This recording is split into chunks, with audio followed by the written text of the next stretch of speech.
RS brothers లో ఆషాఢం KG sale మళ్ళీ మొదలైంది. మరెన్నో క్రేజీ ఆఫర్స్ ఖైదీ చేయండి ఆర్ఎస్ బ్రదర్స్.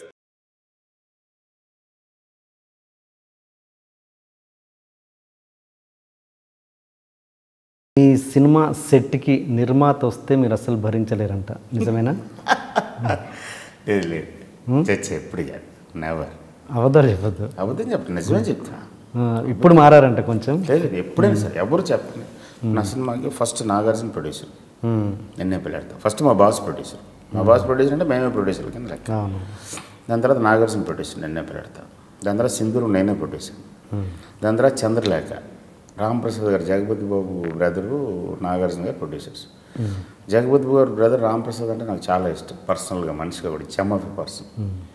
ఆయన నేను కలిసే చేసాం ఆ సినిమా. నా పక్కనే ఎప్పుడు ఉన్నారు సినిమా జరుగుతున్నంతసేపు. And I used to like his company. Chandralekha తర్వాత అంతఃపురం చేశాం. జెమినీ కిరణ్ అండ్ భరద్వాజ వాళ్ళిద్దరు బిజీ పీపుల్. వాళ్ళు ఖాళీ ఉన్నప్పుడు వచ్చేవారు సెట్కి. నేనే చూసుకున్నాను మొత్తం అంతా. మార్నింగ్ వాళ్ళు సెట్ చేసి వెళ్ళిపోయారు. అంతఃపురం తర్వాత సముద్రం చేశాం. Samudram Bhagavan Danayya Pullarao producers. They are always on the set.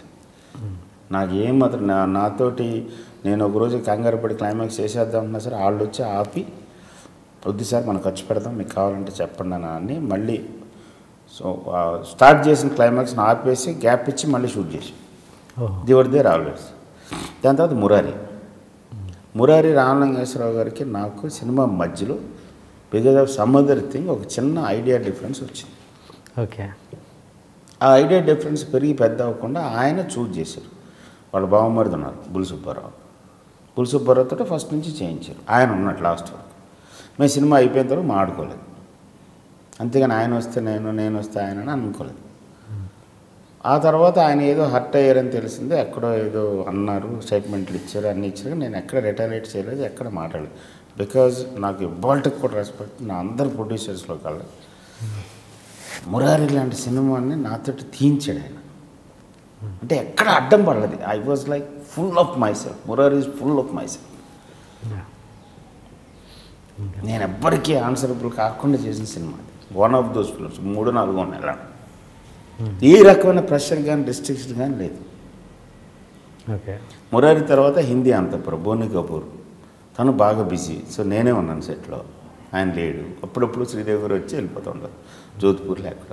దాని తర్వాత ఖడ్గం, శంకర మధుమురళి నాకు ఫ్రెండ్, ఎప్పుడు నా పక్కనే ఉంటాడు. పొద్దున వచ్చి మేము ఇద్దరం కలిసి వెళ్తాం ఒకే కారులో. తనే మళ్ళీ తీసుకొచ్చి డ్రాప్ చేస్తాడు. సో అట్లా ఎప్పుడు నా పక్కన ఉంటాడు. He enjoys making film. కానీ క్రియేటివ్ ఎక్కడ వచ్చింది, ఎవరితో వచ్చింది? కళ్యాణ్ గారు నాడు సందమం ప్రొడ్యూసర్. అది బాగా బిజీ. సో రోజుకి ఒకసారి వచ్చి అన్నయ్య మధ్యాహ్నం కనపడి వెళ్ళిపోతుంటాడు. ఇంక ఏ ప్రొడ్యూసర్ నేను రాకూడదు అన్నాను. ఏ ప్రొడ్యూసర్ ఇప్పుడు అందరూ చెప్తాను. ఓకే. అంటే ఏదైనా క్రియేటివ్ పార్ట్లో పొరపాటున ఇన్వాల్వ్ అయ్యి ఇలా చెయ్యారంటే మీరు చచ్చిన అసలు అది కాదు. దానికి ఫర్ ఎగ్జాంపుల్ చెప్తాను. మురారి సినిమా మహేష్కి అప్పటికి యువరాజు, వంశీ 2 డిజాస్టర్లు అయిపోయి మహేష్ ఎగ్జిస్టెన్స్ మీదే డౌట్లు వచ్చేస్తున్న టైం. ఓకే. అప్పుడు మురారి చేస్తాం. సో కొంచెం కంగారుగా అప్పటికి పవన్ కళ్యాణ్ దూసుకెళ్ళిపోతున్నాడు ఓ పక్కన. మురారి టైం. ఓకే. ఎక్కడ తెలియకుండా మొత్తం ఇండస్ట్రీలోనూ ఈ గ్రూప్స్ అన్నిట్లోనూ వీళ్ళిద్దరూ కాంపిటేటర్స్ అని వచ్చింది, Mahesh and Pavan Kalyan. Mahesh compare to Pavan Kalyan డల్గా ఉన్నాడు ఆ టైంకి. Okay. And Murari was the only hope. Murari మీద చెప్పడానికి డైరెక్టర్ పూర్తిగా కమర్షియల్ ఇంక్లినేషన్ ఉన్న డైరెక్టర్ కాదు మురారి డైరెక్టర్. ప్లస్ ఇది ఒక ఎక్స్పెరిమెంటల్ ఫిలిం వాళ్ళ దృష్టిలో. ఏం జరుగుతుందో తెలియట్లేదు. అది సాలిడ్ బౌండ్ స్క్రిప్ట్ పెట్టిన ఇదేలాగా హీరో ఇలాగా విలన్ అది కాదు. And a very invisible villain. మనకి విజిబుల్ విలన్ ఉండాలి. ఇన్విజిబుల్ విలన్ ఒక వెరీ హైలీ కాంప్లెక్స్డ్ ఏరియాలో సినిమా ఇది జరుగుతుంది. సో ఈ ప్రాసెస్లో వాళ్ళు మొత్తం ప్రొడక్షన్ సైడ్, హీరో సైడ్ ఒక సాంగ్ దగ్గర డిస్కషన్ మొదలైంది. అలనాటి రామచంద్రుడు అనే సాంగ్ పెళ్లి song discussion.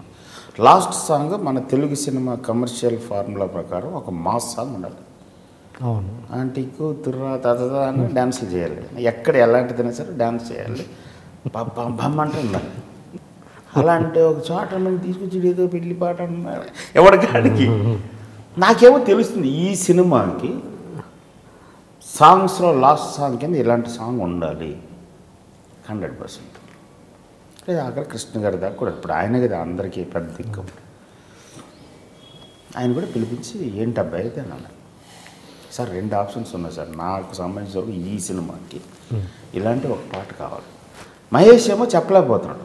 Because for Mahesh పెద్ద డైరెక్టరు, పైగా తను ఇష్టపడ్డ డైరెక్టరు, చెయ్యాలి ఏది చెప్తున్నాడు. ఒక పక్కన ఇది ఉందో పక్కన అది నా దగ్గర అప్పటికి లేపడానికి ట్రై చేస్తే నేను చెప్పాను ఇలా మహేష్ రామలింగేశ్వర అంటే లింగేశ్వర చెప్పాను. వీళ్ళేమో దీన్ని మా మాట ఎట్లా అని కృష్ణ గారి దగ్గర కృష్ణ గారు ఏంటి అబ్బాయి ఇలా ఉంది పరిస్థితి, లాస్ట్ సాంగ్ కమర్షియల్ సాంగ్ ఉండాలి, దాన్ని కాకుండా బాబు మీద ఇలాంటి ఎక్స్పెరిమెంట్ అయితే కష్టం కదా, కరెక్ట్ కాదు, దీన్ని ఏదైనా.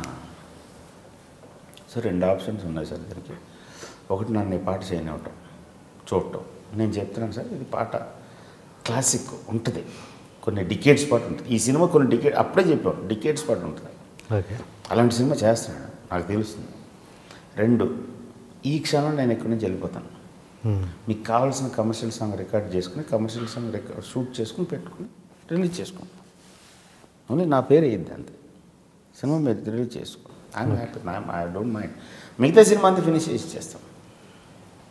అలాంటి అలా గుర్తుంది సార్. నేను చెప్పిన ఆప్షన్కి ఒప్పుకోక మీరు చెప్పిన ఆప్షన్కి ఎలాగే నేను అది చేయలేను.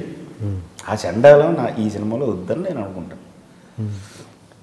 మీరు అది కావాలి అని అనుకుంటే హ్యాపీగా బాబు కెరీర్ కాబట్టి, ఇప్పుడు ఇందులో నాకంటే కూడా తను కూడా ఇంపార్టెంట్ కాబట్టి, అతని కెరీర్ కాబట్టి అలాంటి పాట చేసుకోండి, నాకేం అభ్యర్థం అని చెప్పి అలా అప్పుడు రాను సార్ అలా కుదురుతుంది మీరు చేయాలి. సరే ఓకే అయితే మీరు చేసుకోండి ఈ సినిమా ఈ పాట అని అన్నాడు ఆయన.